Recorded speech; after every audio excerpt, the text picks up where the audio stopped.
Hello, good afternoon or good evening, wherever you are. My name is Francesco Daveri, and I'm the director of the full-time MBA program at Bocconi, and also a professor of macroeconomics at the SDA Bocconi School of Management. And Alessandra Casarico is here with me. We are here to hi Alessandra. We are here to discuss with you the gendered effects of COVID-19. The seminar will work as follows. Alessandra is the expert. I'm the moderator. So therefore, I will essentially have a conversation with her and also with the audience in case questions arise concerning the topic of the day. So what I will try to do is to impersonate the questions that maybe most people may have in mind when thinking about whether the coronavirus crisis, which we have seen, has become an economic crisis, also had, in addition to the macro effects we are discussing, major GDP losses bigger than in the 29 crisis, is also having effects on inequality, and in particular on the fact that it might be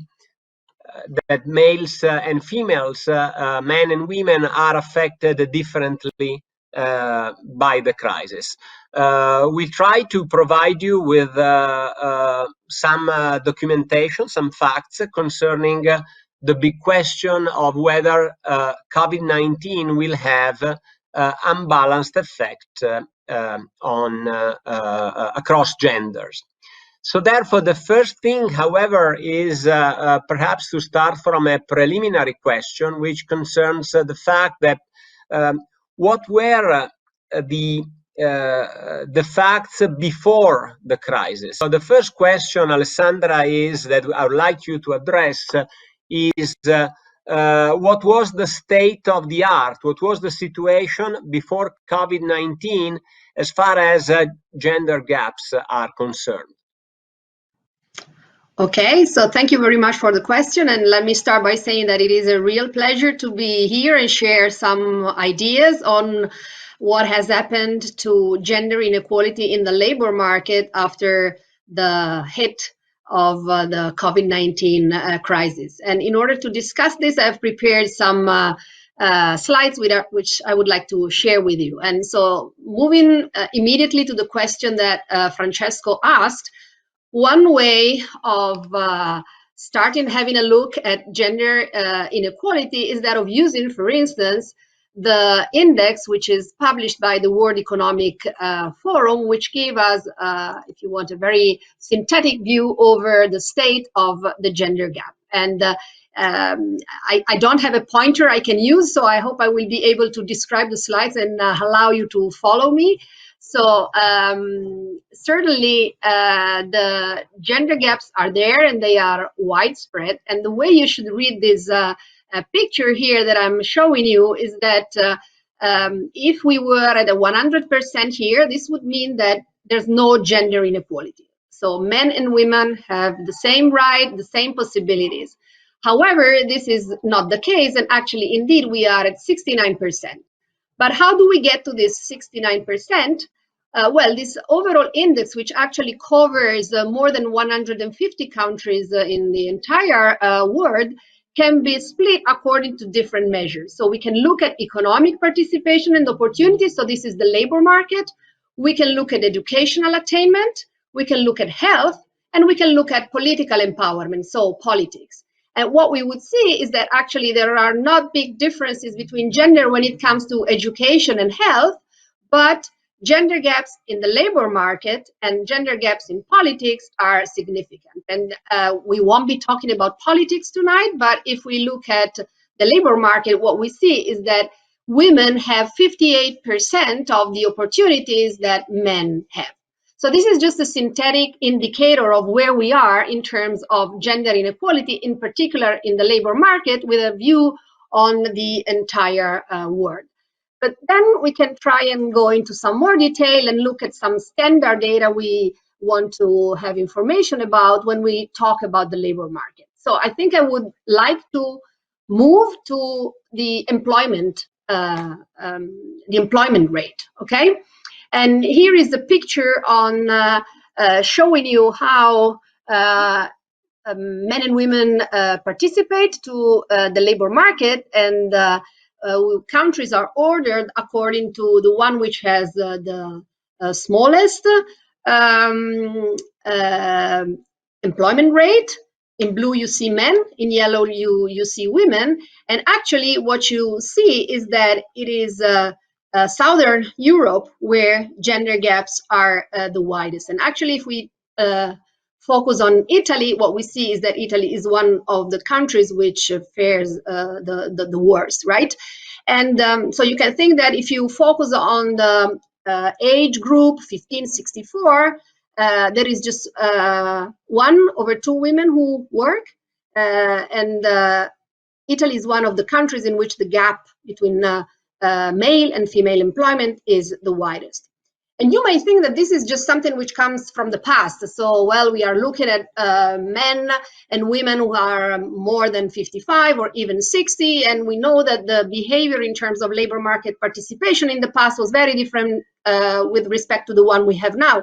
But actually, you see a very similar picture also if you focus on more recent or on younger workers, right? So here I change, I just show you the same picture I showed you before, but on workers, men and women, between 30 and 34. And actually the position of Italy is even getting worse because the gender gap is getting bigger if you focus on younger cohorts. So it's not just a matter of waiting that time passes and behavior changes, because there's something more fundamental to be working on. And clearly, if you move to the upper part of this histogram, what you see is that it's Scandinavian countries or countries from the north, which are more represented at the top of this distribution, where female employment rates are higher. But you also see, for instance, a country like Portugal, which, let's say, gain some ground when you look at younger cohorts compared to what happens to Italy. Now, employment is just one dimension of female performance on the labor market compared to the male performance in the labor market. Now, there is another dimension which we can turn to, which has to do with how much men and women are paid, okay? So the issue is that not only there is an employment gap, but there is also a gender pay gap. And there are many ways of representing pay gaps, and here I'm perhaps using the most straightforward one, which is the so-called raw gender wage gap. What is the raw gender wage gap? We take the mean hourly wage of male workers, so of men. We take the mean hourly wage of female workers, and we take the difference between the two, and then look at the ratio with the mean male hourly wages. And so you can see from this picture that we move from countries like Estonia or Germany, where this raw gender wage gap is above 20%. It means that men and women are paid approximately 20%, women are paid 20% less compared to men. And if you move to the other side of the histogram, actually you see that Italy seems to fare pretty well in terms of this indicator. It seems that women are paid, let's say, only, so to speak, 5% less compared to men. But there is some caution that needs to be used in order to interpret this data. And this is what I would like to point out. I talked before about mean hourly wages. So it's a mean, it's an average. So you just take all men who are working, all women who are working, and you take an average of their, and then you compare the two, right? But actually, when you take the mean of female wages, you have to take into account that in a country like Italy and in all countries in Southern Europe, as I told you before, women are participating less. And the few women who participate are highly educated women. And highly educated women have potentially higher wages compared to women who have lower levels of education. So the reason why we see such a small raw gender wage gap is not, let's say, determined by the fact that women are paid more in Italy compared to other countries. Again, of course, with respect to men, but it's just that they participate less, and those who participate have high levels of education, and this helps, so to speak, their wages. There may be many reasons why a gender wage gap is there. It could depend on the level of education you have, on the field of education you studied. It can depend on the sector you ended up in. It can depend on the firm pay policy. We have recent evidence which says that firm pay policy, for instance, for Italy, but we also have evidence for Portugal, we have it for Germany. They contribute a lot in explaining why there is a gender wage gap.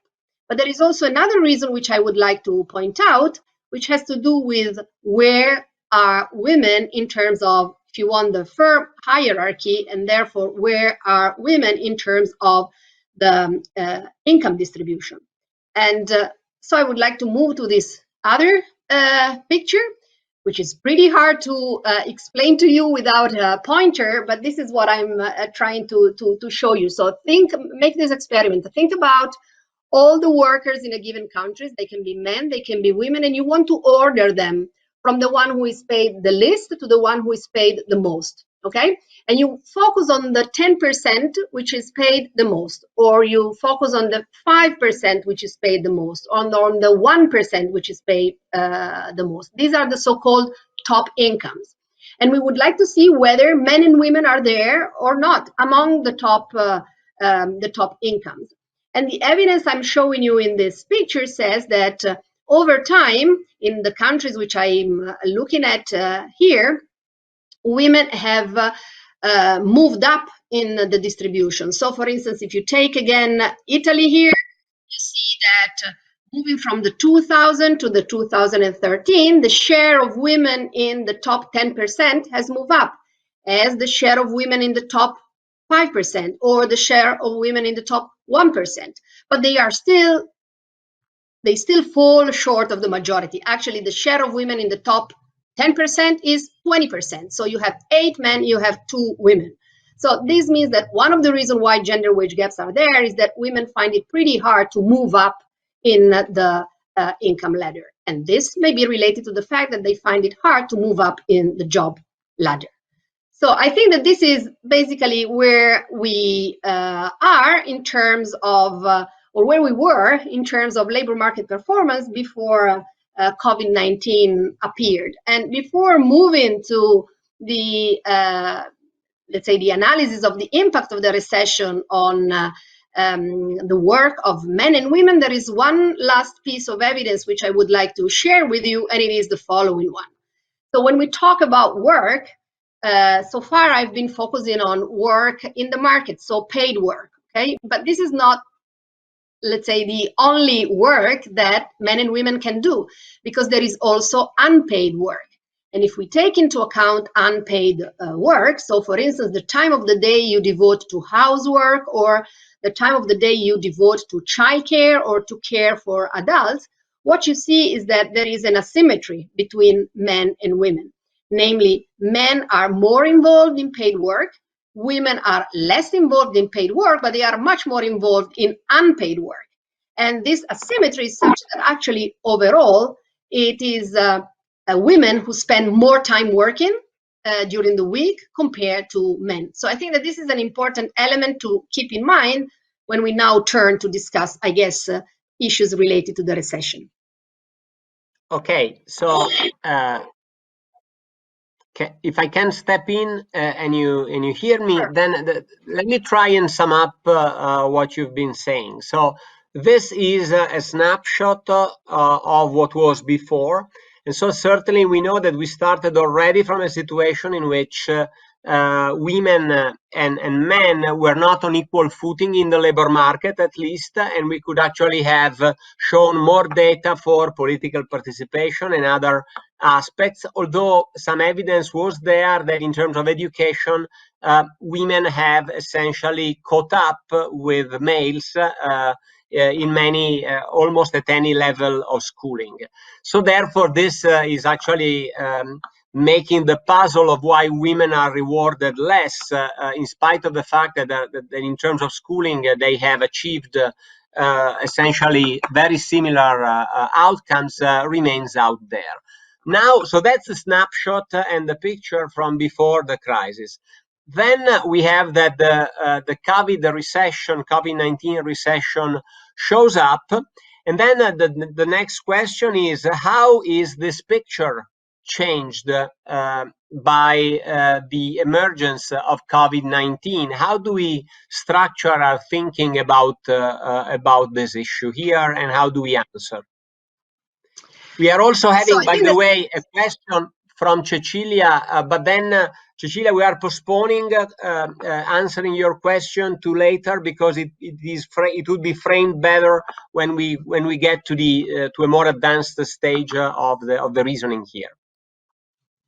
Okay, so I think that one way of structuring our discussion about the effects of COVID-19 is that of thinking about why recessions in general can have gendered effects. Okay, so we can ask ourselves where the gendered effect of recessions comes from. So one first thing we can think of in order to, as you said, structure our thinking about this is that when we have a recession, recessions can hit different sectors in the economy. So, for instance, recessions often hit industry or services, differently. Okay, so we can have recessions like the one we had in 2008, 2009, which mainly hit manufacturing and construction, or we can have a recession like the one we are currently having, which is taxing more heavily the service sector. Okay, so this is just the first starting point, if you want. Now we know that industry employs mostly men, whereas services employ mostly women. So in other words, men and women are distributed differently across sectors. So this implies that if recession hit differently the different sectors we have, then we can also take into account that men and women are differently distributed in different sectors, and this starts to suggest that we may observe some gender effect of recession. And the trigger point is, what are the sectors which are mainly hit? We will know then whether it is more men or women who are more harshly hit. But this is just the first, if you want, the direct effect of the recession. Then there is a second step that we need to take into account, which has to do with, let me call them indirect effects. So think, for instance, of the recession in 2008, 2009. Sometimes people call it the man recession because it hit more harshly men. In this case, what can happen is that women start working precisely in order to avoid a fall in household income. So the idea is that the man is losing the job, so we lose the wage, which is associated to the man's job, and so women step in order to, let's say, offset the reduction in income. So this is, if you want, you can call it the additional worker effect. Then there is another dimension which mediates, if you want, the impact of recession on men and women potentially differently. So we have seen before that there are gender wage gaps, and these are such that women are on average paid less and are on average paid more. So during a crisis, it could be the case that firms decide to substitute low-wage women, have them instead that high-wage men. So the idea is that low-wage women may be hired in order to replace high-wage men. Okay, so these, I think, are just the different channels we can think about in order to start thinking about how a recession may hit differently men and women. And let me just show you some data which speaks to the fact that men and women are distributed differently over the different types of activities that we have in the economy. And this is just shown in the following picture. This refers to Italy, but I can guarantee you that you would see very similar picture if you took, let's say, almost any other country in the world, in the sense that the gender distribution of workers is very similar across countries. So if you look at this picture, what you see is that men, so the blue bars, dominate manufacturing. Blue bars again dominate, for instance, construction. And to find the sectors in which it is women to dominate, you basically have to move towards the service sector. So here you have education, which is a female-dominated sector, but also the health services and social services, which are dominated by female. There is a sector which can be particularly interesting in the discussion of the COVID-19, which is retail and wholesale and retail trade, where you see that there is more or less an equal representation of men and women. So if we take into account that men and women are, let's say, have different jobs or work in different sectors, when we have a recession that hits more the manufacturing, is more the men, which will be directly hit by this recession. If we have one which hits more harshly the service sector, we can expect that it is women to be more harshly hit. And let me add just one. Can we sum up? So let me sum up with my words at this point. So therefore, you said that depending on the quality of a recession, it might be that one sector or the other is most severely hit, maybe industry or services. It seems now, with the data that we have, is that this COVID-19 is affecting mostly services. And so therefore, a first conjecture could be that women should be the ones most severely affected by this COVID-19 recession, because they work disproportionately in services rather than in manufacturing. So therefore, yes, clearly both males and females will be affected, but in practice women could be affected more strongly because of this unbalanced nature of employment across genders. Yes. So somehow what we expect, is this the case or not? So that's the question. So is this really what we see in the data? yes. So I mean, this is just the first element. So where you are placed, where your job is it in the service sector? Is it in the industry? And that's the first element which can give us, if you want, clues on whether it will be men or whether it will be women who will be more harshly hit.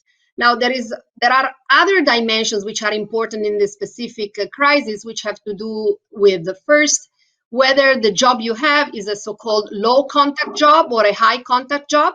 Okay, so if you have a low contact job, that's less prone to infection or to having the risk of being infected or to spread contagion. If you are in a high contact job, it's just the other way around, right? And the other element which is important is whether the type of job that you have can be somehow performed remotely or whether it needs physical presence. Okay, so it's the sector you're in, the type of job that you have, whether it is low or high contact, and whether it can be performed remotely or not. So if we combine all these things together, I can show you what happened, if you want, in Italy. So we can move to see for one specific country, but again, we can perhaps talk also about other countries because the evidence is pointing more or less in the same direction across countries. So this is what happened in Italy when the COVID-19 lockdown was put in place. So you may have heard that activities or businesses were split between the so-called essential businesses or essential activities and non-essential businesses or non-essential activities. And the definition of essential or non-essential was based on the sector and and on the contact, non-contact, and on the possibility of performing things remotely or not. And what you see is that when we focus on essential businesses, so those activities which were never closed down, we see that there is more or less a gender balance, right? So you have 49% is women, 51% is men. So here there seems to be no big differences according to gender when we decided, so to speak, in Italy, what the essential businesses were, okay? So if you, on the contrary, look at non-essential businesses, so the ones which were shut down completely during the lockdown, what we see is that actually men are disproportionately represented. So there are more men who could not work during the lockdown. And this is because basically non-essential businesses were mainly men-intensive, so to speak, okay? So if we ask ourselves, so what is the gender impact of the lockdown? What we see is that men and women were equally present in essential activities. So the same number of men and women, so to speak, kept on, not number, I mean, the same share of men and women kept on working. I think we moved to the next one, but I didn't mean to. Okay. I want to be here. But at the same time, when we focus on non-essential businesses, it was more, as I said, men who seem to be at a disadvantage. However, this is not the end of the story, as we know, because the lockdown was slowly eased, right? However, this lockdown seems to be lasting longer for women. So let me explain what you see in this picture, where again you have blue bars for males and yellow bars for females. So in the middle, you see exactly the same numbers you saw in the previous slide, because there we are represented the businesses which never closed. So in some sense, if we put our perspective from the first day we opened up activities, these were the businesses which were already open. But when we opened the businesses, it was early May in Italy. There you see a big imbalance in terms of gender in the activities which were reopened.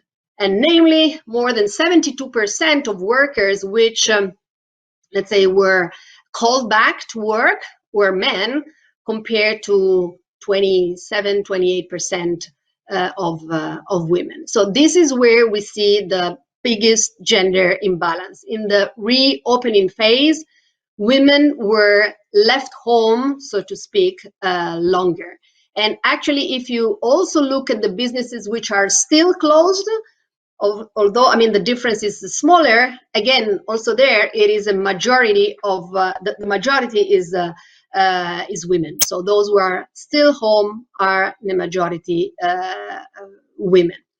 Now, clearly, the fact that it is women who stay home longer has implications also for the so-called unpaid work. Why is that? Because basically such an asymmetric reopening strategy also puts under pressure the sharing of care activities at home. And we already know that there is asymmetric sharing of activities at home, and this pattern of reopening that we are facing may be, let's say, making this asymmetry even stronger. Can we sort of sum up and have the takeaways from everything that was said? So one thing is that we have the summary in just one slide, but then the question is, so we started from a certain level of inequalities. Then there was the lockdown, and this had effects. But we also have the reopening, which may have different effects from the lockdown. So what do we learn from the data that you have shown us? And then we'll take some questions on board which have been delivered out there. So I think that somehow the takeaways that we put here address the questions that you have just asked. So we start from a situation in which this gender inequality are widespread. Of course, some countries have stronger gender inequality or higher gender inequality compared to others, but for sure it's not the COVID-19 which triggered, let's say, the appearance, if you want, of gender inequality. So we start from a situation in which gender gaps are there and they are very hard to eliminate. Okay.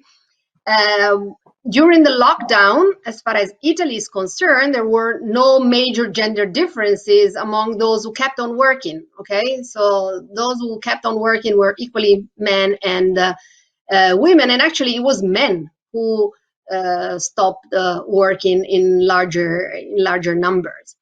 With the reopening, however, as we said before, women were hit more because the sector they work in are remaining closed or have opened only gradually, and this may have long-lasting consequences. So I gave you the example related to Italy, but I was, just to give you some further information, I was in a seminar just a couple of days ago, and some data from the US were shown, and the type of evidence was very much in line with what I have just told you for Italy, meaning that this is really a different recession compared to the last one, where men were more harshly hit, compared to this one, where on the contrary, we have seen that it is likely that it will be women to be the ones who will be more harshly hit. And take also into account that the COVID crisis went together with the school closures, and the school closures were such that families or households had to deal with caring for children, and in some cases also teaching to children, when especially for young children where there were not let's say online schooling. So the evidence that we have so far is that women have suffered the most from this crisis, and then we are interested in seeing what will happen, whether this type of crisis will have a scarring effect, if you want, on women in the labor market, or whether, for instance, there will be policies which will be put in place which will somehow try to shield the labor market in general and female employment in particular from this big shock that we have suffered. And if I before moving.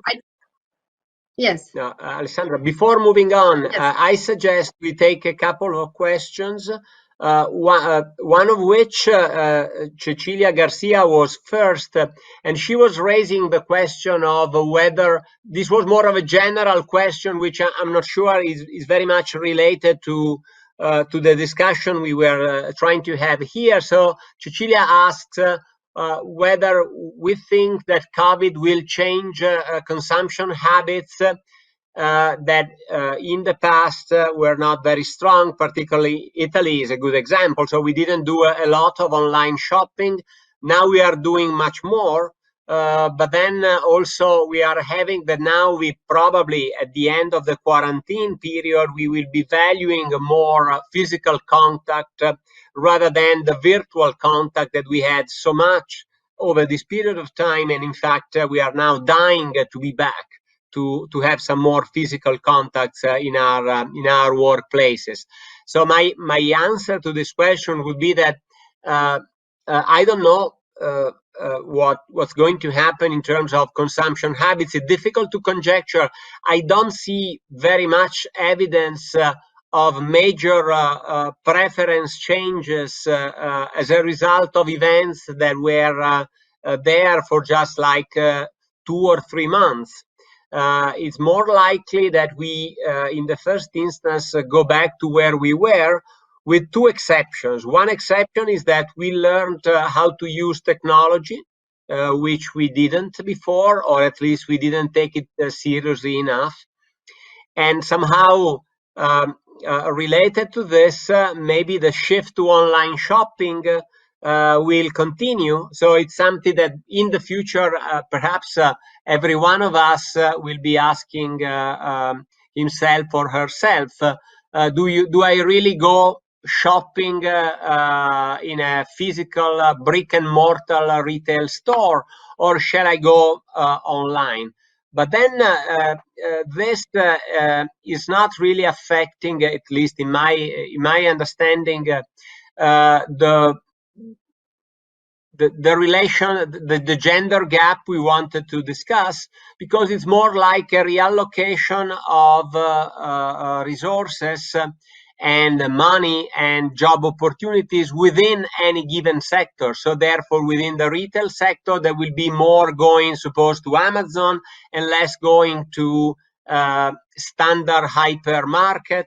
There would be more going to proximity stores in case we like avoiding queues and other impediments to mobility and other risks, rather than going to standard supermarkets or large scale retail formats. So in principle, I would say that this is not affecting so much the distribution of jobs between services and manufacturing.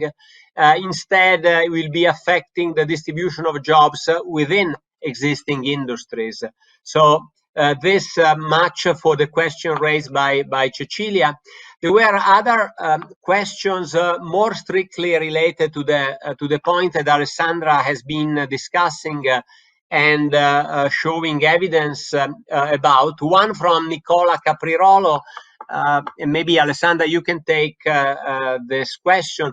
What consequences could originate from implementing an equality of outcome policy agenda in industrial and service sectors? I don't know whether you have ideas of what would be the outcome. In principle, it's difficult to change direction to a recession. So therefore, recessions manifest themselves, and they are not typically caused by policymakers. Policymakers can counteract the effects of a recession. It's difficult to shift the direction of a recession. So it's difficult even to make and implement an equality of outcome policy, in my view. But I don't know what you think about this.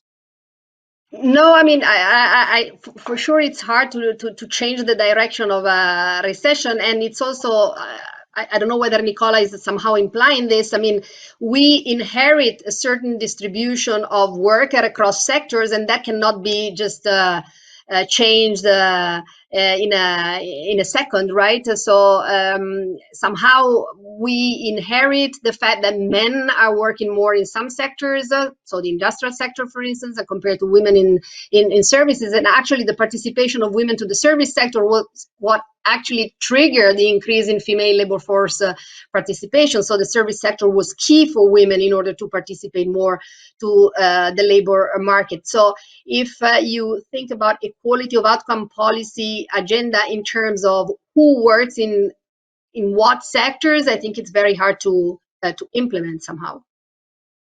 Yeah. Florence Steer has another question, the following. Only 27% of employees in the businesses which have reopened, this concerns the last picture that we have seen. Only 27% of the employees have reopened after lockdown are women, and she's asking which industries are included in these reopening businesses, and then so why is that almost 50-50 is split in still closed, but the ones that are reopened are so heavily weighted towards male employment? So do we have a good answer to this?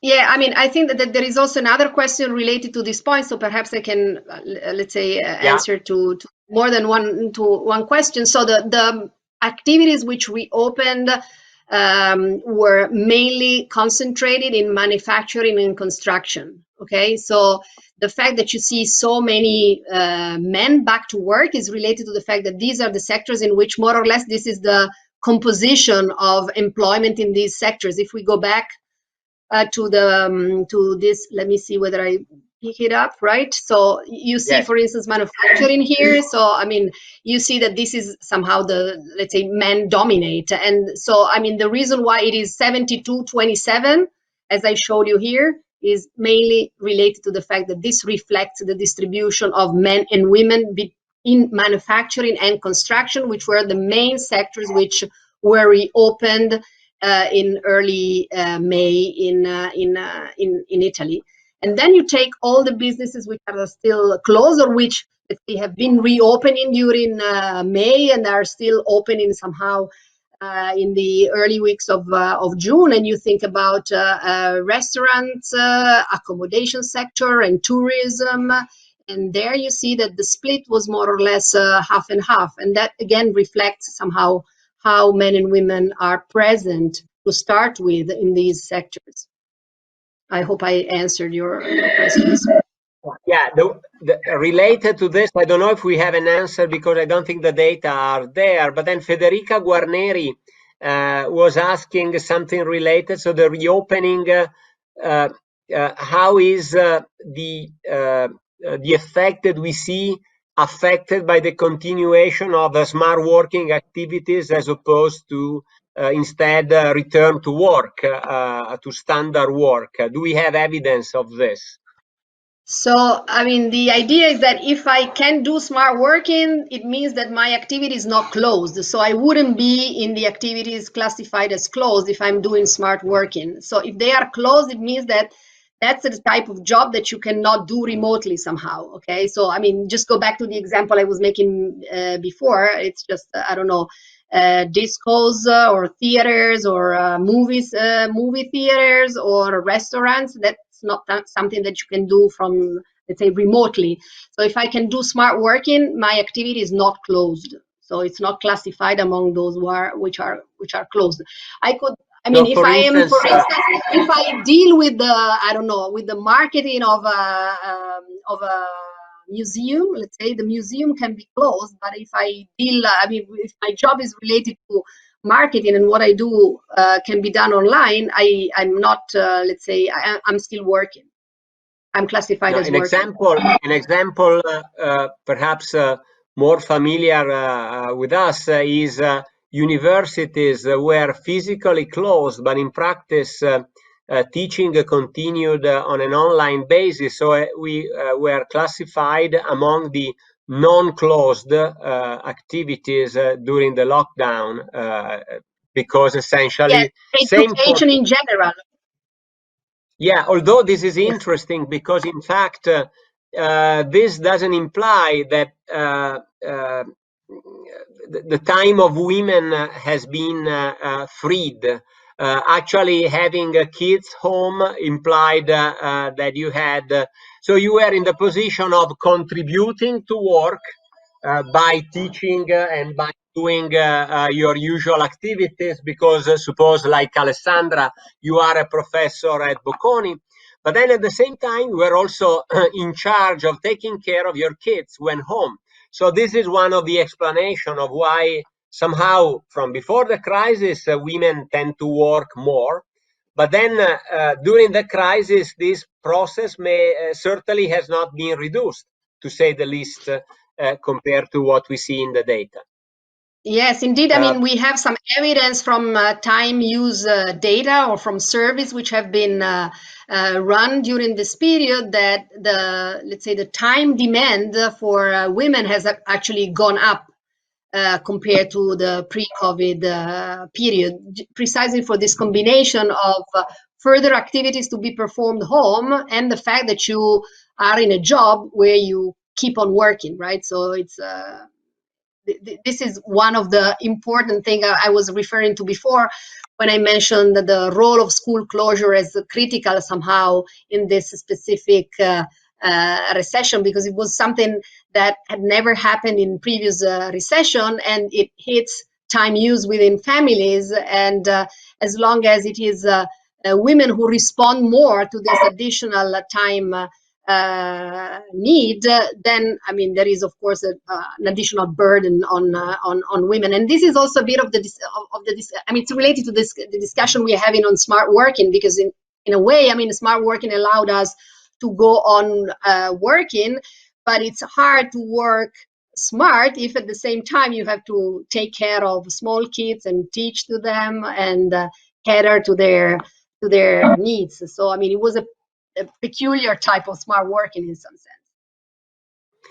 Scrolling the list of questions that are coming in, there are a few concerning, if I can put them together, there are questions about policies. So Luisa Garcia is asking whether Italy is considering a 4 working days per week policy in order to ease reconciliation of working time and somehow and workload at home in order to lessen the gender gap. She's raising this point because this seems to be happening in Spain in the close future. So therefore, Alessandra, what are we doing in this respect? What is our government doing in this respect? I have not heard of this proposal in Italy, so I'm curious to know about the Spanish idea. I mean the only, let's say, caveat that I would like to point out here is that, I mean, it always depends whether these 4 working days per week is just something which is to be chosen in the family, and taking into account that we know that men are paid more than women, that this will be a choice which women will take and will not have help at all in terms of reducing the gender pay gap. And so, I mean, I don't know the details of these proposals. In general, it would be pretty, let's say, careful because we have other examples. So think, for instance, of the parental leave policies. Both men and women can take them, but it's always women who take parental leave policies. And this is entirely, I mean, this is mainly determined by the fact that you're going to get a reduction in your wage, and women are more willing to take such a reduction because their wage is smaller than the one that the partner has. So we need to be careful in designing these policies because we may run the risk that we make gender gaps bigger rather than smaller. Okay, so then generally speaking, apart from what has not been done, what do you think, or has been done maybe imperfectly, what would be in your view the first thing to do, if something can be done in order to address the issues here in a more in a coherent way, maybe with the hope of being successful as well.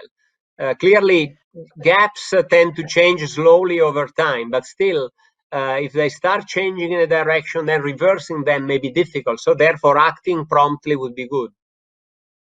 Okay, so I mean, there are, I mean, we have been studying a lot what is effective, if you want, in terms of reducing gender gaps. Then it's always an issue whether these policies which have been discussed enter the policy agenda or they don't. So one thing is, again, childcare. So childcare is shown to be an important element to favor female participation to the labor market and to reduce the gender gap. So for sure, investing in this direction would be a good thing. I talked before about parental leave, and lately, and Spain is actually an example, we have been talking more about paternity leave. So the idea is that you give some leaves which are reserved to fathers. And that's, again, a way of, on the one side, to rebalance the distribution of household chores within the families with, let's say, a larger involvement of fathers compared to mothers, which can also trigger potentially a cultural change related to what are the, let's say, we should be talking about parenthood rather than motherhood, which, on the contrary, we keep on doing. there are also some policies which are related to firms, right?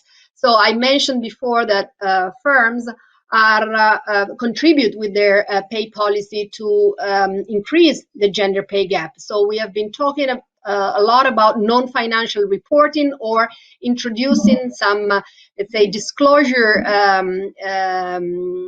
commitments for firms in such a way that they communicate their data in terms of gender equality, in terms of employment, in terms of wages, in terms of positions in the hierarchy. And we have some evidence that they can be effective in reducing the gender gender wage gap. So I think that I'm just making some examples, but I think that these are significant examples. I think we have, if you want, a bundle of policies which have proven effective, especially in some countries, in order to reduce the gender wage gap. And the issue is always that of making these moving up in the political agenda. And perhaps the reason why in some countries they hardly move up in the political agenda is related to the fact that, as we saw at the beginning, gender gaps are wide not only in the labor market, but also in politics. So we don't have so many women. And it is not the case that women necessarily have to speak for women, but sometimes it is the case that they have different policy priorities and they can prioritize issues which are related to the goal of reducing gender inequality.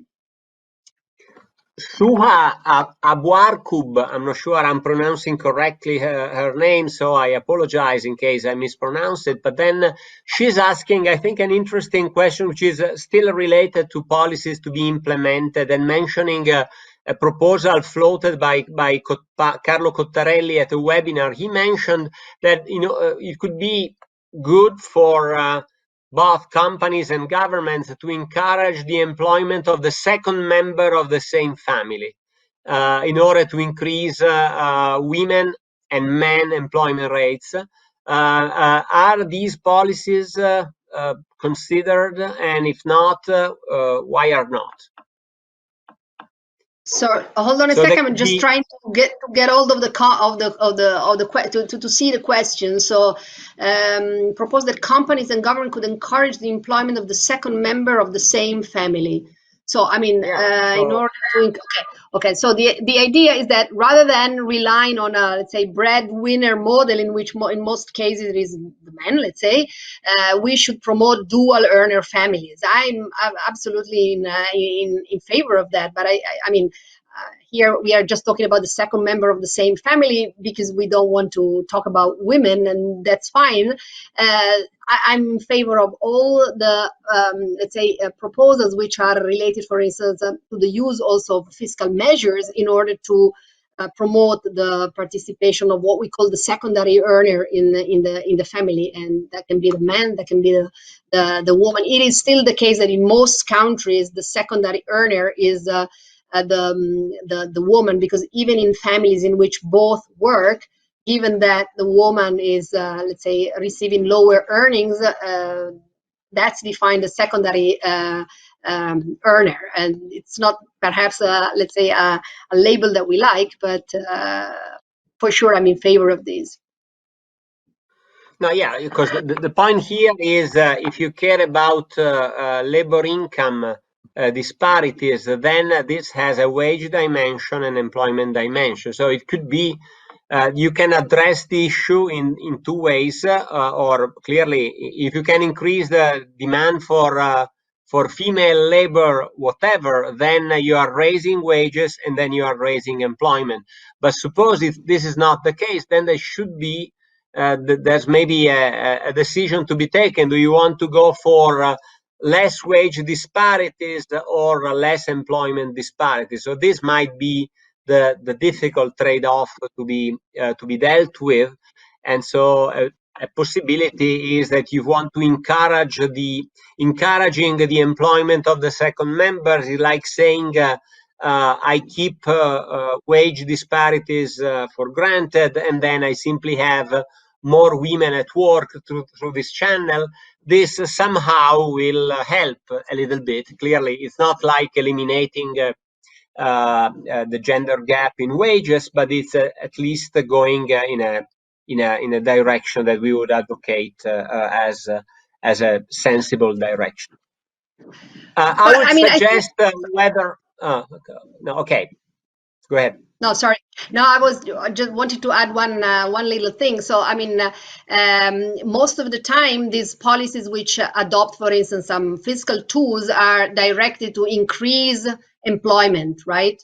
And then, I mean, you don't have a direct instrument to influence wages. So, and it is not necessarily the case that you have a trade-off between increasing employment and increasing or decreasing wages. It's not the case that if more women work, necessarily, let's say, that has to be bad for the gender wage gap.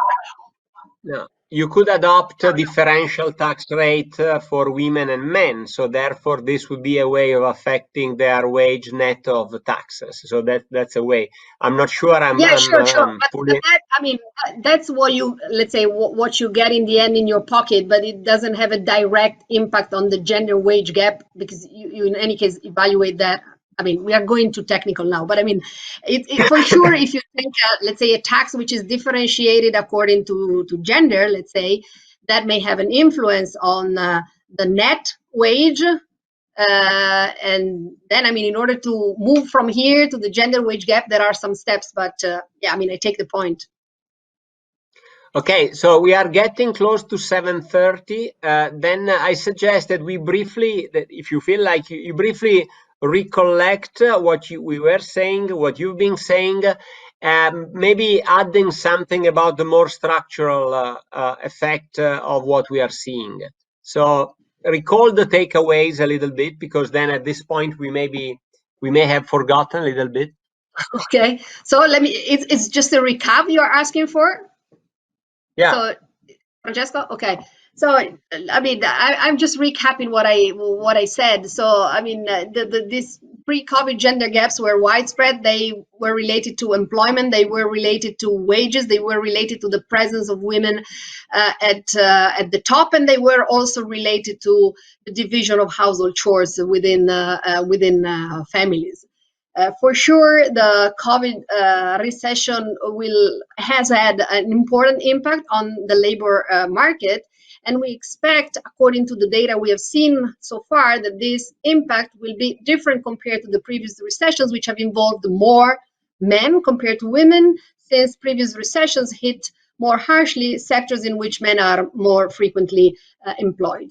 So given that COVID-19 hit the economy in a different way compared to previous recessions, somebody have let's say, used the word she-cession to refer to the fact that it is hitting women more strongly. This is also what we see in Italy, and what, let's say, the element which we need to, let's say, keep an eye on is that the way we have reopened activity is such that it may strengthen the existing asymmetries in the household divisions of labor, which we already have. And we need to be careful that this is not going to feed into cultural, if you want, backlash in terms of gender equality. And let me just, if I can, Francesco, just end on this final slide, where I wanted to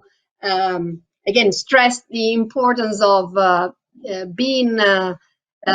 minding, if you want, the impact of COVID on gender culture. Why is that? Because there's another point where we are not, let's say, in great shape, especially in Italy. So here I'm just taking some data. They are the most recent one, taken from the Eurobarometer. And I just, let's say, selected 2 questions which can tell us something about what we call gender culture. So what people think about the role of men and women in the society, in the economy, in the households. And this is one question. So the most important role of a woman is to take care of her home and the family, and the family. And the other one is a man and the woman should carry out the same amount of work. And if you look at the answers to these questions, so the first one, the most important role of a woman is just to deal with her family. What you see is that, for instance, in Italy, the share of individuals who agree with the statement is more than 50%. It's above the one we see in the average EU citizen. and it's much larger than the one we observe, for instance, in Northern European countries. And by the same token, the share of those who disagree with this statement is smaller. And if you move to the question, a man and a woman should carry out the same amount of housework, you see that, again, percentages here are much higher than the ones I showed you before, but it is still the case that the Italians are less inclined to think that men and women should carry out the same amount of housework. So we need to be careful. The asymmetries which were put in place by COVID in terms of a labor market and in terms of household chore distribution do not feed into this, because if we take steps back in terms of gender culture, it's very hard that we will ever solve the problem of gender inequality. Okay, so time has come for us to come to a conclusion for this seminar. The words of Alessandra, I think, were posing questions for the future, in addition to providing you with some evidence concerning what we know already of the gendered effect of the COVID-19 recession. We hope you enjoyed this seminar. I'm sure there will be many more things to say and add to this debate and policy debate in the close future. So thank you for being with us, and have a good evening. Thank you, Alessandra. Bye-bye. Thank you. Ciao, Bye-bye. Francesco.